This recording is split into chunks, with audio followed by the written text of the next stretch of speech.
sort of a knockdown rebuild down at Burleigh, a beachside property. So it's an elevated floor system. It's a good size 3-bedroom house. There's a combination of different materials on this one. We've got accent across the front and hardy flex down the sides. Decent sized rooms.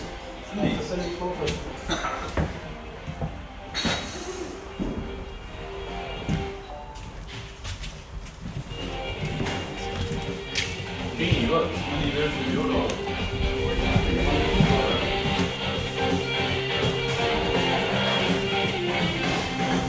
size rake ceilings, a decent balcony at the back.